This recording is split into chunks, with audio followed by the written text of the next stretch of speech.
bandera de Colombia en 4 tiempos. 1, 2. Juráis por Dios fidelidad a mi bandera y a mi patria Colombia, en la cual es símbolo una nación soberana e indivisible, regida por principios de libertad, orden y justicia para todos. Sí, juramos. Si así lo hiciéramos, que Dios y la patria nos premien, y si no, él y ella nos demanden. 3, 4.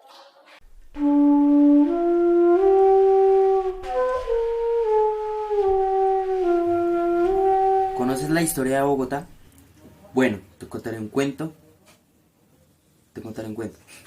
En la época prehispánica, hace mucho tiempo, antes de que tu papá, tu mamá, tus abuelos y tú nacieran, Bogotá se llamaba Bacatá.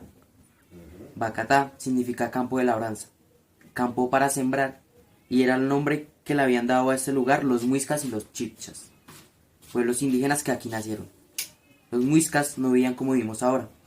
Construían sus casas con caña de barro y techo de paja, y las agrupaban en aldeas pequeñitas que quedaban muy lejos las unas de las otras. También tenían casas más grandes y especiales para sus jefes, un mercado y muchos lugares sagrados e importantes para la gente. Tenían también un jefe llamado el Zipa, quien gobernaba la tierra de Bacatá. Comían muchas cosas diferentes y nada lo compraban en tiendas como las que conocemos. Cazaban animales para comer carne, pescaban y sembraban maíz, papas, frijoles, calabazas, tomates, cuyos, yuca, arracacha, muchas frutas y muchas otras cosas. También tenían un mercado donde compraban, vendían e intercambiaban alimentos y objetos como sal y esmeraldas con otras tribus. Así conseguían aquello que no se encontraba en la tierra de Bacatá, como por ejemplo el algodón para hacer vestidos y el oro para hacer sus joyas y adornos. La colonia pasó mucho tiempo durante el cual los únicos habitantes de Bacatá eran los pueblos indígenas que aquí habían nacido. Pero un día llegaron en barcos que navegaron desde un país lejano llamado España, mujeres y hombres que quisieron vivir también en la tierra de Bacatá. Con la llegada de los españoles hubo una guerra en la tierra de Bacatá, donde murieron muchos indígenas, incluyendo a sus gobernantes. Después de su victoria, los españoles, liderados por Gonzalo Jiménez de Quesada, decidieron transformar a la tierra de Bacatá con sus aldeas pequeñitas y lejanas en una ciudad más grande y diferente, más parecida a las ciudades de España, el lugar de donde venían, y así la empezaron a construir. Al principio solo había una villa pequeña con 12 casitas hechas de paja y madera, y una capilla chiquitica que construyeron los indígenas. En esta capilla, el sacerdote Fray Domingo de las Casas celebró la primera misa el 6 de agosto de 1538, día en que se fundó la ciudad de Santa Fe de Bacatá. Los españoles nombraron así a la ciudad para recordar el lugar donde Gonzalo Jiménez de Quesada había nacido, que se llama Santa Fe de Granada. Cuando la villa llamada Santa Fe de Bacatá fue creciendo y se convirtió en un poblado, su nombre cambió a Nuestra Señora de la Esperanza. Después del 2000 se llamó como hoy la conocemos, Bogotá.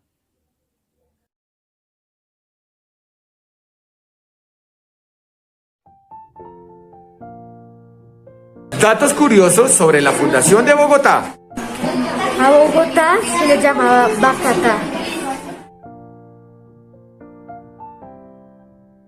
Bacatá significa campo de labranza.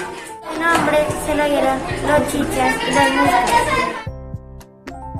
Al jefe muisca se le llamaba el Zipa o el cacique.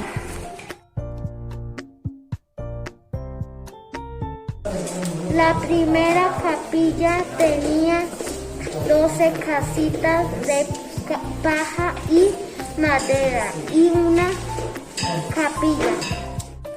Ese lugar se ubica donde actualmente se encuentra el Chorro de Quevedo.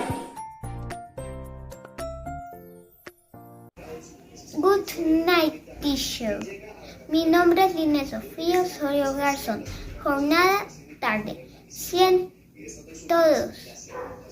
¿Sabías que la palabra Bogotá viene de Bacatá? Significa la dama de los Andes o la dama de la montaña que resplandece. ¿Sabías Que Bogotá fue fue fundada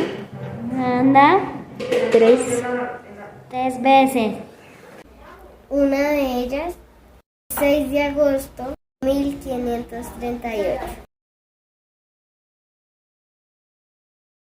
En 1908 se crea la primera compañía cooperativa de leche bajo la dirección del empresario Nemesio Camacho, quien donaría después los terrenos para construir el estadio de fútbol. Buenas tardes, mi nombre es Juan José. Y yo soy Marta Galindo. Y venimos a contarles un dato curioso sobre la ciudad de Bogotá, la cual cumplió 482 años el día 6 de agosto. La curiosidad de la cual les vamos a hablar el día de hoy es sobre la localidad de Chapinero, llamada así por un zapatero, el cual realizaba o construía zapatos a personas chapines, las cuales eran llamadas así porque tenían malformaciones o defectos en sus pies. El apellido de este zapatero era Ero. Como su negocio se volvió tan famoso y tan popular en aquella época y en esta zona, de ahí recibió el nombre Chapinero. Muchas gracias. En 1954 anexaron a Bogotá los municipios de Usme, Bosa, Fontibón, Engativá, Suba y Usaquén, creado así Distrito Especial de Bogotá, que se proyectó hacia un crecimiento futuro.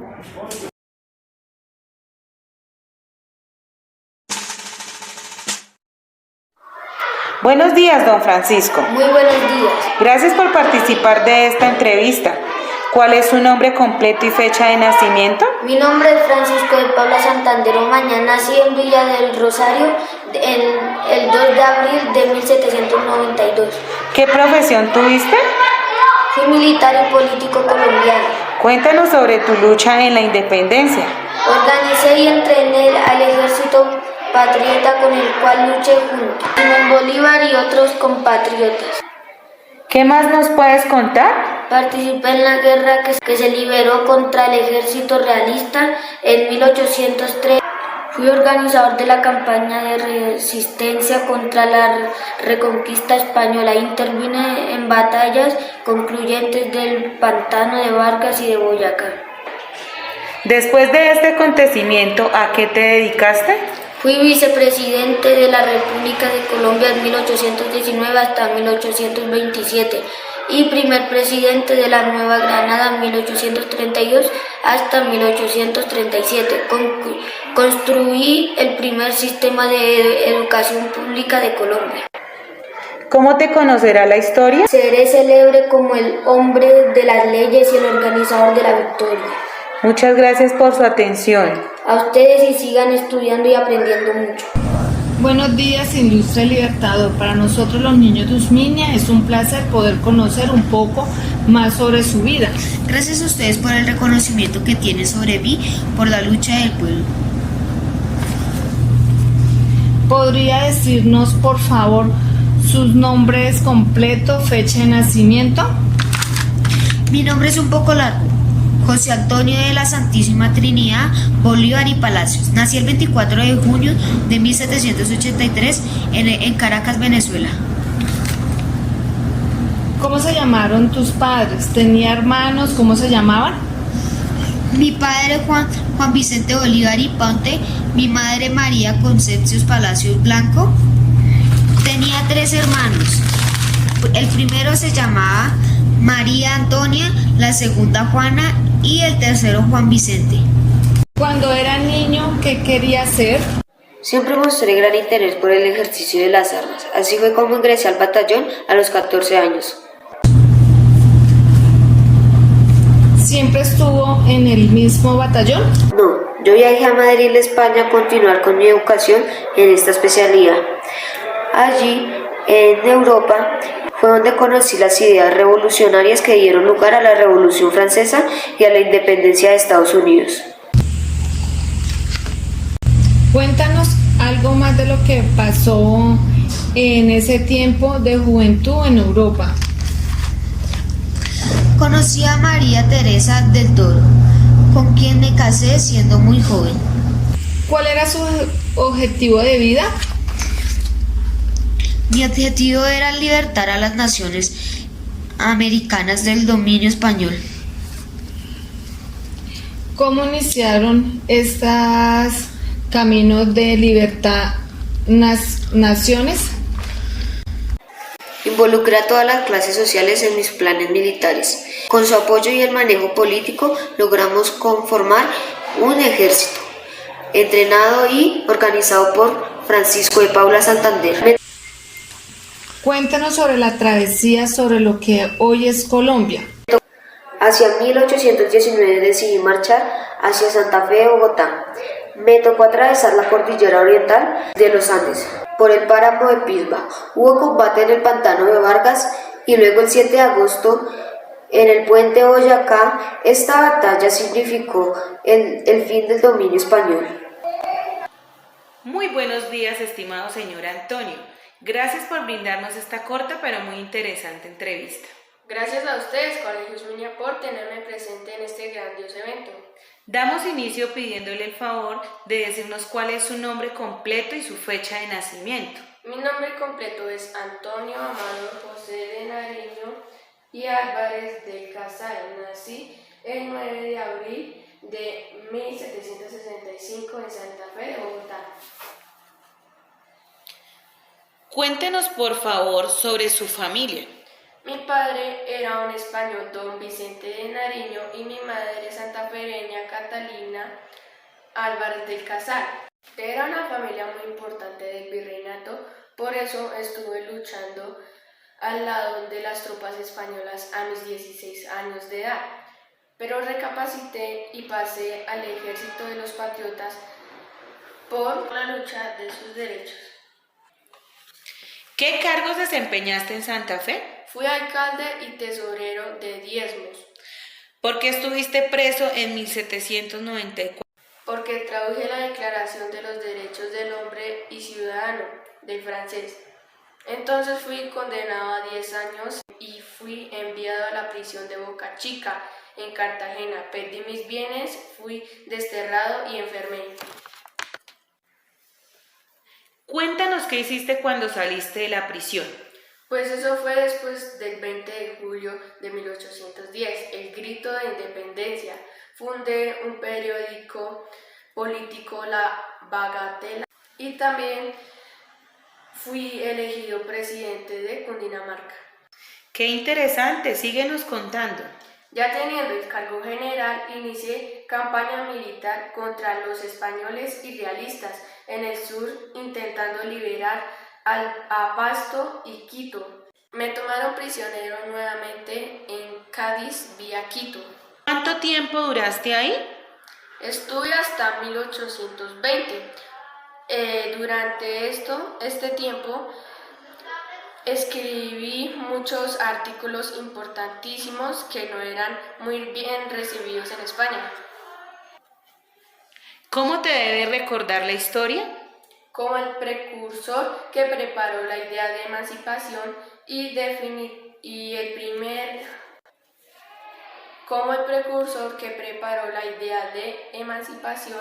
el primero en separar de modo definitivo a la colonia grande. Muy buenos días, don Gonzalo, bienvenido a esta entrevista. Muchas gracias. Lo hemos invitado para que nos cuente quién es usted. Bueno, yo soy uno de los conquistadores que llegó a América. Nací en Granada, España, en el año 1509 y fallecí en Mariquita, Colombia, en el año 1579. Fui soldado hasta el año 1530, luego estudié Derecho. Tengo fama de muy buen combatiente cuando estuve en el ejército. ¿Y entonces cuándo llegó a América y por qué? En América había un gobernador llamado Pedro Fernández de Luco. Él fue quien me llamó para que fuera teniente en la expedición y conquista del territorio americano. ¿En qué año llegó a América? En el año 1536. Allí inició la expedición desde Santa Marta hacia el interior del continente. Llegamos así al altiplano cundiboyacense. ¿Y qué sucedió al llegar allí? Encontré a la civilización muisca y los sometimos, ya que ellos pensaban que éramos enviados del sol. ¿Y cuánto tiempo duró la misión hasta llegar allí? 2 años duró esta travesía y en el año 1538, al llegar a este lugar, decidí fundar la ciudad de Santa Fe de Bogotá, construyendo una iglesia en el centro y 2 hechosas alrededor. Muchas gracias, que esté bien.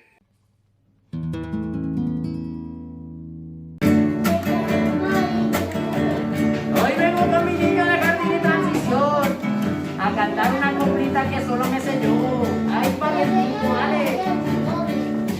El pájaro amarillo es un excelente cantor. Canta solo, canta lento.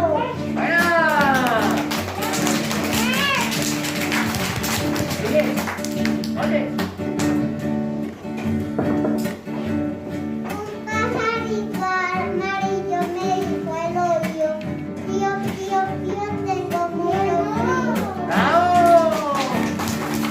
Yo no fui, porque nadie me enseñó. ¡Bravo! La primera. Colores, más colores, colores te doy, mi niña. La que pita ese jugo de naranja y piña. ¡Aplausos! Ahí es.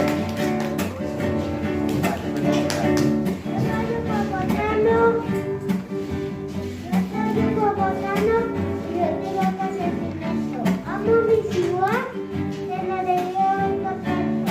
¡Ué!